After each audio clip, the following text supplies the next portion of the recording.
Hi friends, ఈరోజు మనం రీసెంట్గా తెలుగులో ఒక మంచి క్రైమ్ థ్రిల్లర్ కాన్సెప్ట్తో వచ్చిన ఈటీవీ విన్ యాప్లో స్ట్రీమింగ్ అవుతున్న కానిస్టేబుల్ మూవీ స్టోరీ డిస్కస్ చేసుకోబోతున్నాం. ఇలాగే మీకు ఇంకా ఏ మూవీ స్టోరీ అని ఎక్స్ప్లెనేషన్ కావాలి అంటే ఆ మూవీ నేమ్ అనేది కామెంట్ బాక్స్లో కామెంట్ చేయండి. ఇంకా ఏమాత్రం ఆలస్యం చేయకుండా మూవీలోకి వెళ్ళిపోదాం.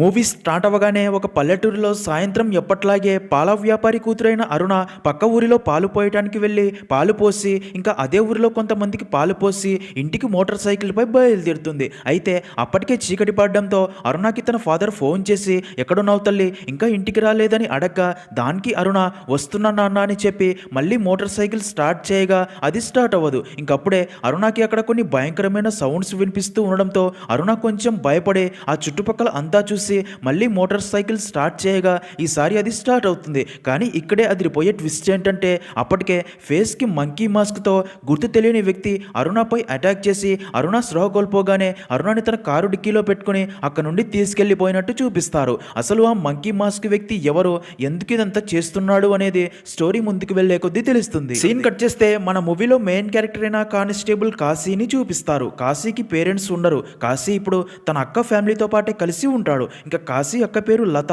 బావ పేరు భద్రం. వారికి కీర్తి అనే కాలేజీ చదివే కూతురు కూడా ఉంటుంది. కాశీ బావ భద్రం ఎప్పుడూ డ్రింక్ చేస్తూ మత్తులో ఉంటాడు. భద్రం తను మందు తాగడానికి డబ్బులు కాశీని అడిగి తీసుకుంటూ ఉంటాడు. భద్రం తన బావ అవ్వటంతో కాశీ కూడా డబ్బులు లేవు అనకుండా భద్రం అడిగిన ప్రతిసారి తనకి డబ్బులు ఇస్తూ ఉంటాడు. అదంతా విన్న కాశీ అక్క కాశీతో నువ్వు డబ్బులు ఇవ్వటం వల్లే మీ బావ రోజు రోజుకి మరింత తాగుబోతూ అవుతున్నాడు అంటూ ఉంటుంది. ఇంకా ప్రతిరోజు కాశీ ఉదయం రెడీ అయ్యి పోలీస్ స్టేషన్కి వెళ్తూ అలాగే కీర్తిని తన బైక్ పైనే తన కాలేజీ దగ్గర డ్రాప్ చేస్తూ ఉంటాడు. ఇంకా అలా కీర్తి కాలేజీకి వెళ్ళి తన ఫ్రెండ్ దివ్యాని కలుస్తుంది. ఇక్కడే మనకి అదే కాలేజీలో చదివే అభిని చూపిస్తారు. అభి ఫాదర్ ఒక ఎమ్మెల్సీ. దాంతో అభి తను ఏం చేసినా సరే అడిగేవారు లేరు అని కాలేజీలో హీరోలాగా ఫీల్ అవుతూ ఫ్రెండ్స్తో కలిసి డ్రగ్స్ తీసుకుంటూ ఇయర్ అమ్మాయిల్ని ర్యాగింగ్ చేస్తూ తనకి ఎవరైనా ఎదురు చెప్తే వారిని కొడుతూ ఉంటాడు. ఇంకప్పుడే దివ్య అండ్ కీర్తి మాట్లాడుకుంటూ తమ క్లాస్లోకి వెళ్తూ ఉండగా అప్పుడే అభి దివ్యాని పక్కకి పిలిచి తనతో మాట్లాడతాడు. నిజానికి అభి కూడా కీర్తి క్లాసే.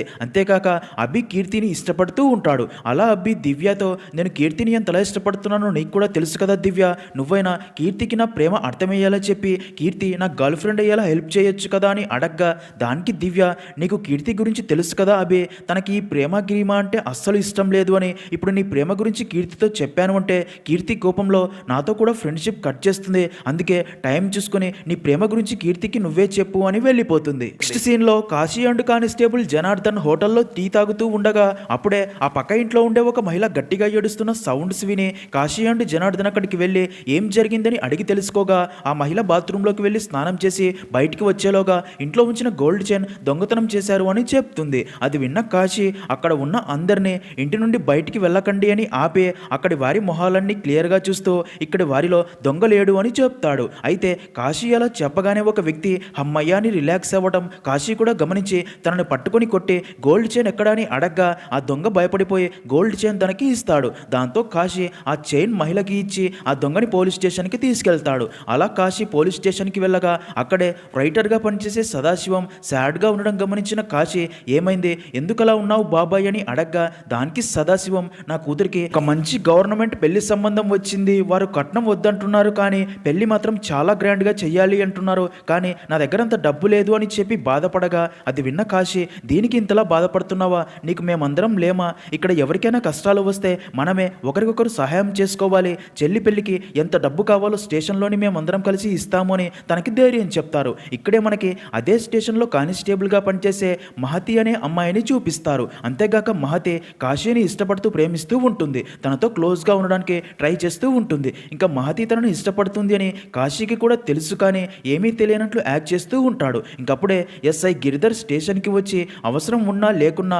మహతిని తన రూమ్లోకి పిలిచి ఆ ఫైల్ తీసుకునిరా, ఈ ఫైల్ తీసుకునిరా అని చెప్తూ మహతిని తప్పుడు దృష్టితో చూస్తూ ఉంటాడు. ఈ విషయం మహతికి కూడా అర్థమవుతుంది కానీ ఏమీ చేయలేక సైలెంట్గా ఉండిపోతుంది. సీన్ కట్ చేస్తే అభి ఫాదర్ అయిన ఎమ్మెల్సీ రవిశంకర్ ఎస్ఐ గిరిధర్ని తన ఇంటికి పిలిచి తనతో త్వరలో నా కొడుకు అభి బర్త్డే ఉంది, అయితే ఈసారి అభి బర్త్డే సెలబ్రేషన్స్ చాలా గ్రాండ్గా చేయాలి అనుకుంటున్నా, బర్త్డే సెలబ్రేషన్స్ కోసం మినిస్టర్, ఎమ్మెల్యేలు ఇంకా విఐపీలు అందరూ వస్తారు, బందోబస్తు గట్టిగా ఉండాలి అని ఎస్ఐకి కొంత డబ్బు ఇవ్వగా ఎస్ఐ ఆ డబ్బు తీసుకుని తనతో సార్ మీరేం టెన్షన్ పడకండి, బందోబస్తు మొత్తం నేను చూసుకుంటాను కదా అని చెప్పి వెళ్ళిపోతాడు. మరోపక్క పోలీస్ స్టేషన్లో మహతి అండ్ కాశీ ఒకరినొకరు చూసుకుంటూ హ్యాపీగా ఫీల్ అవ్వటం కానిస్టేబుల్ జనార్దన్ చూసి కాశీతో ఏంట్రా మహతికి తెలియకుండా తననే చూస్తూ హ్యాపీగా ఫీల్ అవుతున్నావు, మహతి అంటే నీకు కూడా ఇష్టం కదా అని అడగ్గా దానికి కాశీ మహతి అంటే ఎవరికి మాత్రం ఇష్టం ఉండదు మామ, మహతి చాలా మంచి అమ్మాయి కాబట్టి నాకు కూడా చాలా ఇష్టమని చెప్తాడు. అయితే అక్కడే చాటుగా ఉన్న మహతి కూడా అది విని తనంటే కాశీకి కూడా ఇష్టమని అర్థమై చాలా హ్యాపీగా ఫీల్ అవుతుంది.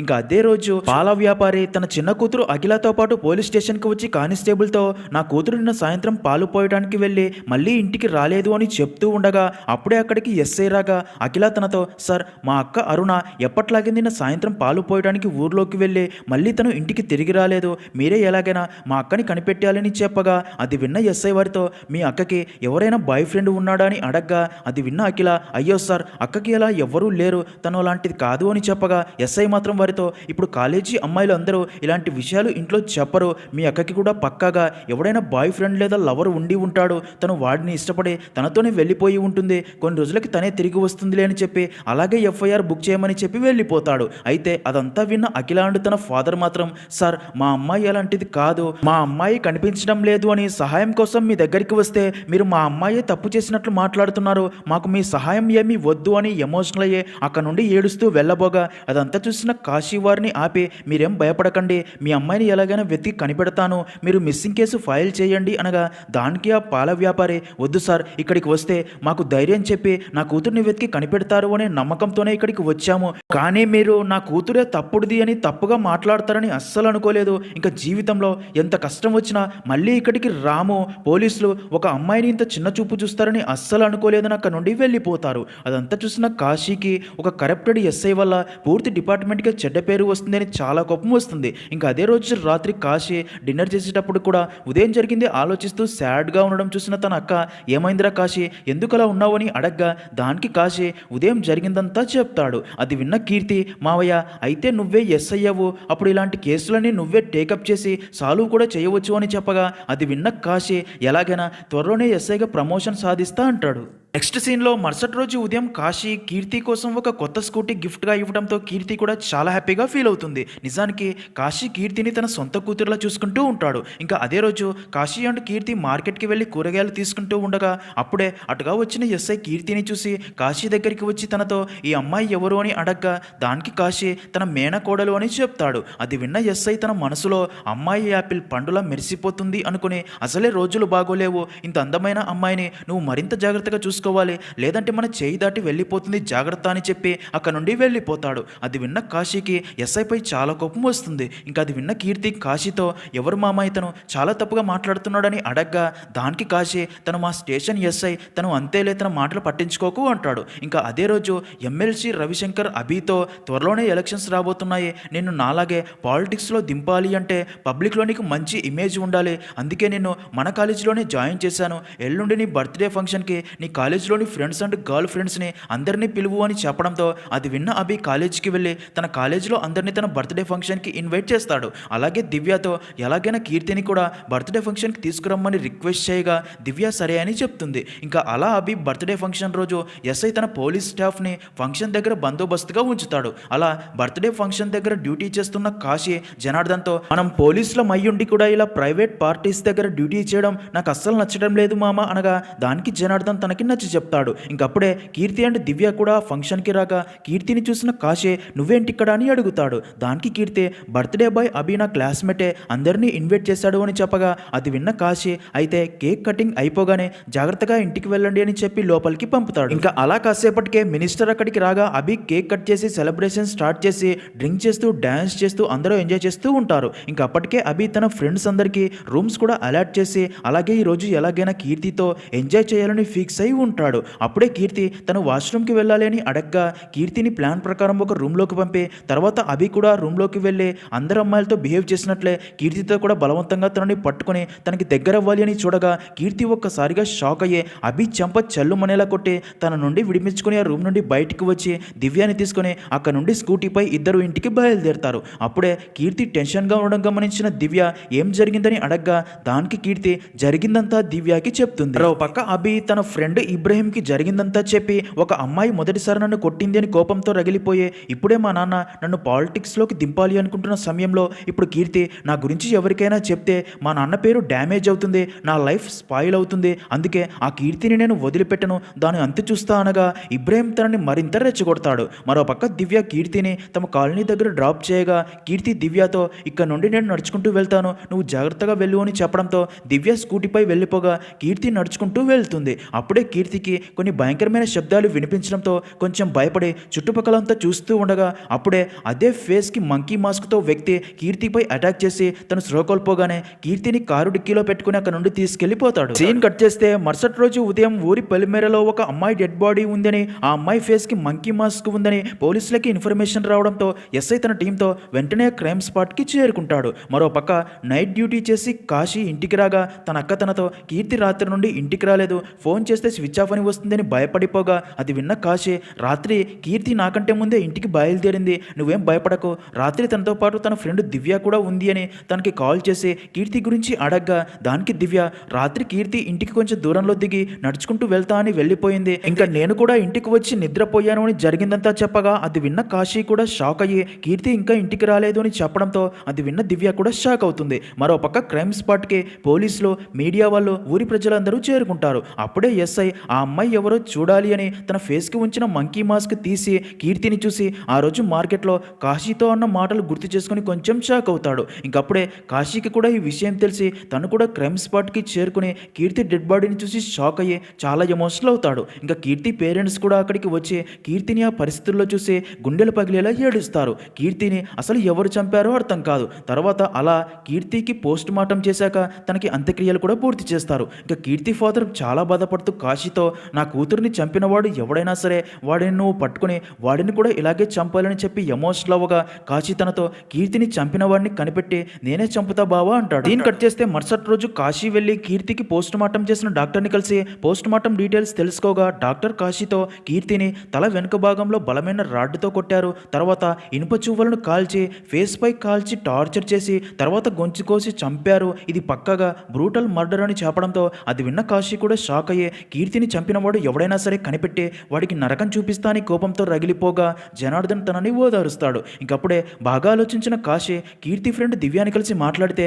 ఏవైనా క్లూస్ దొరికే ఛాన్స్ ఉందని అలా కాలేజీకి వెళ్ళి దివ్యాని కలిసి మాట్లాడగా అప్పుడే దివ్య వారితో ఎమ్మెల్సీ కొడుకు అభి కీర్తిని ఇష్టపడుతూ ఉండేవాడు, కానీ కీర్తి తనని పట్టించుకునేది కాదు, ఆ రోజు బర్త్డే పార్టీకి కీర్తిని తీసుకురమ్మని నన్ను రిక్వెస్ట్ చేయడం వల్లే ఆ రోజు కీర్తి పార్టీకి రాను అని చెప్పినా సరే తనని ఫోర్స్ చేసి తీసుకెళ్లాను, కానీ అక్కడ అభి కీర్తితో మిస్బిహేవ్ చేశాడంట అని అంతా చెప్తుంది. అది విన్న కాశీకి కీర్తి అభిని కొట్టడం వల్లే అభినే కోపంతో ఇలా చేసి ఉంటాడు అని, అందుకే ఒకసారి అభిని కలిసి మాట్లాడాలని అభి ఇంటికి వెళ్ళి అభి ఫాదర్ రవిశంకర్కి అంతా చెప్పి అభితో ఒకసారి మాట్లాడాలని చెప్పగా అది విన్న రవిశంకర్ సీరియస్ అయ్యే నా కొడుకునే ఈ కేసులో ఇరికించాలి అనుకుంటున్నావా, ఇంకోసారి ఎలాంటి ఎవిడెన్స్ లేకుండా ఇలా నా ఇంటికి వస్తే నీ అంత చూస్తా అని కోపంతో రగిలిపోగా అది విన్న కాశీ కూడా తప్పు చేసిన వాడిని వదిలిపెట్టే ప్రసక్తే లేదు, వాడి అంత చూస్తా అని సీరియస్ అవుతాడు. ఇంకా అదంతా చూస్తున్న జనార్దన్ రవిశంకర్కి నచ్చజెప్పి కాశీని అక్కడ నుండి తీసుకుని వెళ్తాడు. అయితే కాశీ మాత్రం కీర్తిని పక్కాగా అభినే చంపాడు అని ఫిక్స్ అవుతాడు. నెక్స్ట్ సీన్ లో ఇక్కడే అదిరిపోయే ట్విస్ట్ ఏంటంటే రాత్రి సమయంలో ఒక వ్యక్తి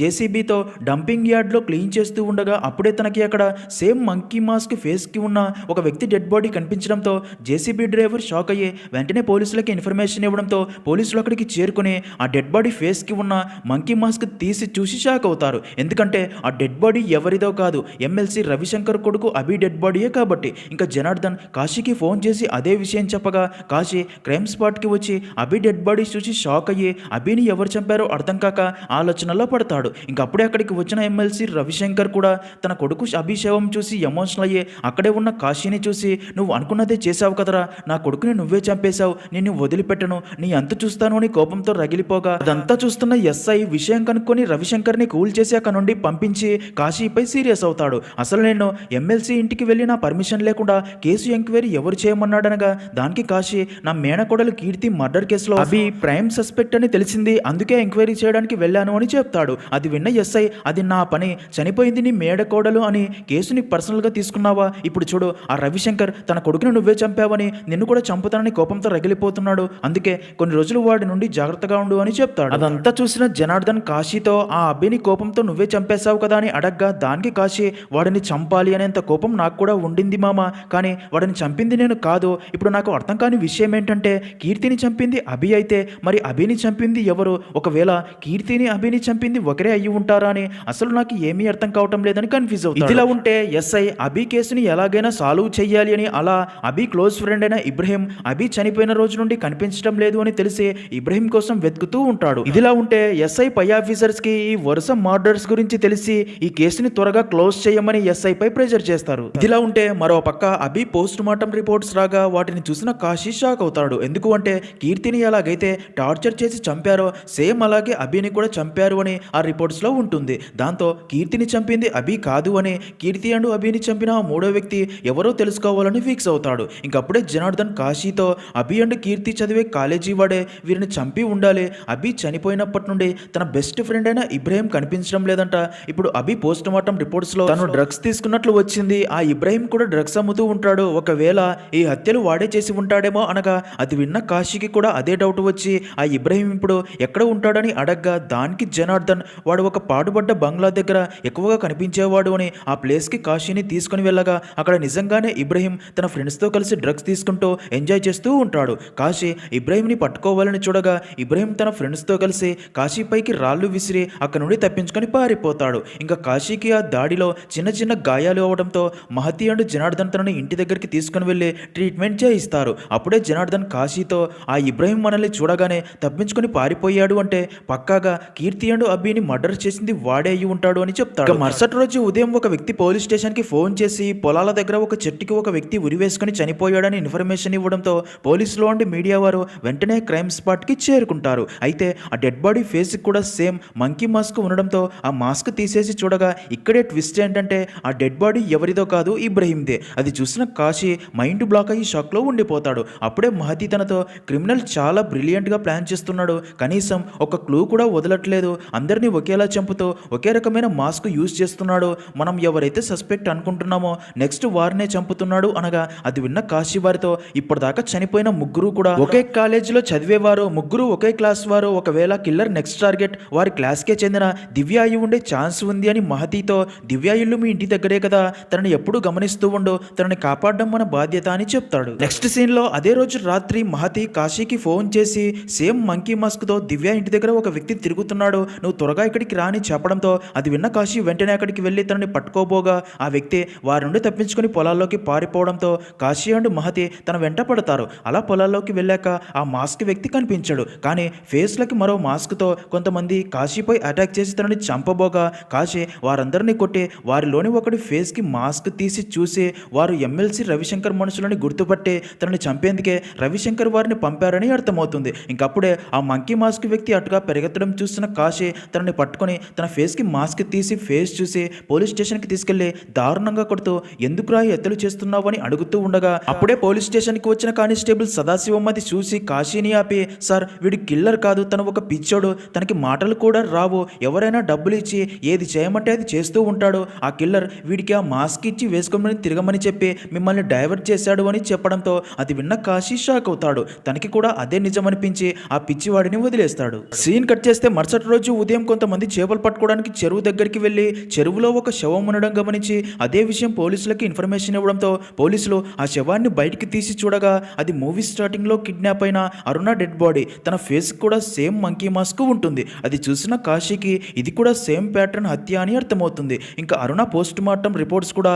కీర్తి అభి అండ్ ఇబ్రహీం లాగే అరుణ హత్య జరిగింది అని, అలాగే ఇదే మొదటి హత్య అని, అరుణని చంపి 15 రోజులు అంటే తనని కిడ్నాప్ చేసిన రోజే హత్య చేశారని అర్థమవుతుంది. అదంతా చూస్తున్న కాశీకి ఏమీ అర్థం కాక అరుణ ఇంటికి వెళ్ళి తన పేరెంట్స్ తో మాట్లాడి కొన్ని డీటెయిల్స్ తెలుసుకొని, అలాగే అరుణ డాన్స్ క్లాసెస్ కి వెళ్ళేది అని తెలిసి అరుణ డాన్స్ క్లాసెస్ కి వెళ్ళే దగ్గరికి వెళ్ళి అక్కడి మాస్టర్ని అరుణ గురించి అడిగి, అలాగే అరుణకి ఇక్కడ ఫ్రెండ్స్ ఎవరైనా ఉన్నారా అని అడగ్గా దానికి మాస్టర్ అరుణ స్వప్న అనే అమ్మాయితో క్లోజ్ గా ఉండేది, స్వప్న కూడా కీర్తి చదివే కాలేజీలోనే చదివేది, స్వప్న ఫాదర్ కూడా ఒక పోలీస్ అని విన్నాను అని చెప్పడంతో అది విన్న కాశీకి పోలీస్ డిపార్ట్మెంట్ లో స్వప్న ఫాదర్ ఎవరై ఉంటారా అని ఆలోచనలో పడతాడు. ఇంకప్పుడే మహతి కాశీకి ఫోన్ చేసి దివ్య కనిపించడం లేదు అని చెప్పడంతో అది విన్న కాశీ దివ్య ఫోన్ లొకేషన్ ని ట్రేస్ చేస్తూ ఆ ప్లేస్ కి వెళ్ళగా అక్కడ ఎవ్వరూ ఉండరు. అప్పుడే దివ్య ఫోన్ కూడా స్విచ్ ఆఫ్ అయినట్లు తెలుస్తుంది. దాంతో కాశీకి ఇప్పుడు దివ్యాని ఎలా కాపాడాలో అర్థం కాక అప్పటిదాకా జరిగిన హత్యలన్నీ మళ్ళీ గుర్తు చేసుకోగా అప్పుడే కాశీకి కాశీకి చెరువు నుండి అరుణ డెడ్ బాడీని బయటికి తీసేటప్పుడు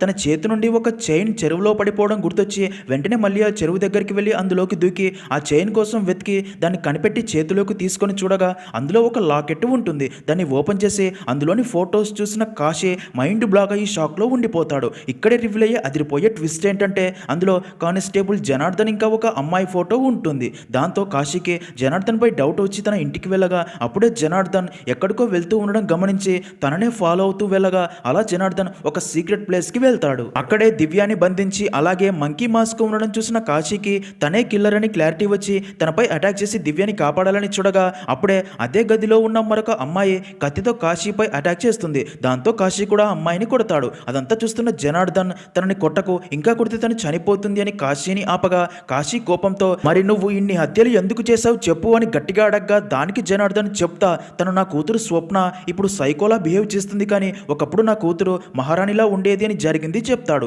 ఇక్కడే స్టోరీ ఫ్లాష్ బ్యాక్ లోకి వెళ్తుంది. నిజానికి స్వప్న చాలా మంచి అమ్మాయి. తన అందం అంటే తనకి చాలా ఇష్టం. ఎవరైనా కష్టాల్లో ఉండడం చూస్తే వెంటనే వారికి హెల్ప్ చేస్తూ ఉంటుంది. స్వప్నకి తన ఫాదర్ అంటే ఎంత ఇష్టమో కాలేజీలో తన ఫ్రెండ్స్ అంటే కూడా అంతే ఇష్టం. కాలేజీలో స్వప్న ఫ్రెండ్స్ కీర్తి, అభి అండ్ దివ్య వారితో చాలా క్లోజ్గా ఉంటుంది. ఇంకా అభి స్వప్నకి ప్రపోజ్ చేయడంతో స్వప్నకి అభి కూడా నచ్చి ఇద్దరు ప్రేమలో ఉండి స్టడీస్ అయిపోయాక తమ ఫ్యామిలీస్కి చెప్పి పెళ్లి చేసుకోవాలి అనుకుంటూ ఉంటారు. ఇంకా స్వప్నకి డ్యాన్స్ అంటే కూడా ఇష్టం కాబట్టి డ్యాన్స్ క్లాస్లో జాయిన్ అవుతుంది. అక్కడే అరుణ పరిచయం అయ్యే ఇద్దరు బెస్ట్ ఫ్రెండ్స్ అవుతారు. అరుణకి డ్యాన్స్ క్లాసెస్కి ఫీజు కట్టేందుకు డబ్బు లేకపోతే స్వప్ననే చాలాసార్లు డబ్బు హెల్ప్ చేస్తూ ఉంటుంది. ఇదిలా ఉండగా ఒకరోజు స్వప్న ఫేస్ మీద చిన్న వేడి కురుపులాగా వచ్చి మచ్చ ఏర్పడుతుంది. అది చూసి స్వప్న షాక్ అయ్యి తన ఫాదర్కి చూపించి ఇప్పుడు నేను అందంగా లేను కదా అని చెప్పి ఏడుస్తుంది. జనార్దన్ తనకి ధైర్యం చెప్పి ఇది చిన్న వేడి కురుపు అని డాక్టర్ని కలిస్తే తగ్గిపోతుందని ధైర్యం చెప్పి డాక్టర్ దగ్గరికి తీసుకెళ్లి చూపించగా అది చూసిన డాక్టర్ ఇది ఒక రేర్ స్కిన్ డిసీజ్ అని తగ్గే ఛాన్సులు చాలా తక్కువ అని మెడిసిన్స్ ఇవ్వగా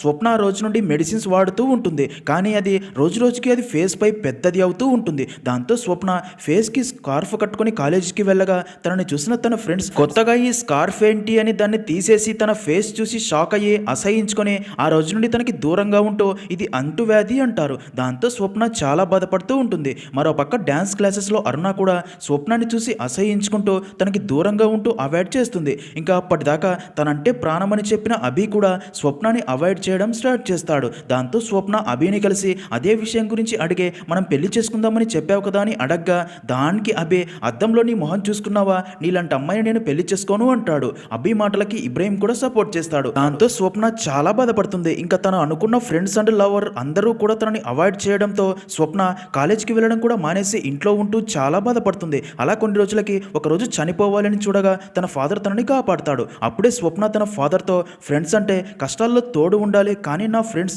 నా మొహం చూసి అవమానించారు, నన్ను దూరం పెట్టారు, నా ఈ పరిస్థితికి కారణం వాళ్ళే, అందుకే వారిపై పగ తీర్చుకోవాలి, వారిని చంపాలి, నువ్వు నాకు సహాయం చేయాలి నాన్న, లేదంటే నేను అన్నం తినకుండా చనిపోతాను అని చెప్పి బెదిరించడంతో అది విన్న జనార్దన్కి తనకి తన కూతురు అంటే ప్రాణం కాబట్టి తన కూతురిని కాపాడుకోవడానికి మరో దారి లేక తప్పు అని తెలిసినా సరే అరుణ, కీర్తి, అభి అండ్ ఇబ్రహీంలను ప్లాన్ ప్రకారం కిడ్నాప్ చేసి ఇక్కడికి తీసుకొని రాగా స్వప్న తన ఫేస్ని చూసి అవమానించారు అని వారి ఫేస్ పై ఇనుప చువ్వలతో కాల్చి తర్వాత గొంతు కోసి చంపి సైకోలా ఆనందిస్తూ తర్వాత మంకీ మాస్క్ వారి ఫేస్కి పెట్టి ప్రతి ఒక్కరిని చంపాక మాత్రమే ఆనందంగా కడుపు నిండా అన్నం తింటూ ఉంటుంది. ఇంకా అదంతా విన్న కాశీ నీ కూతురికి నచ్చజెప్పి ట్రీట్మెంట్ ఇప్పించి మార్చకుండా ఇలా నీ కూతురి కోసం కాలేజీ స్టూడెంట్స్ని చంపుతావా అని సీరియస్ అవ్వగా దానికి జనార్దన్ నా కూతురు అంటే నాకు ప్రాణం, తన ఈ పరిస్థితికి కారణం వాళ్ళే, ఇప్పుడు దివ్యాని చంపితే నా కూతురు ప్రతీకారం తీరుతుంది అని తనని చంపబోగా అది చూసిన కాశీ తనని ఆపి కొడతాడు. అప్పుడే స్వప్నకి స్పృహ వచ్చి అది చూసి ఐరన్ రాడ్తో కాశీని పొడవబోగా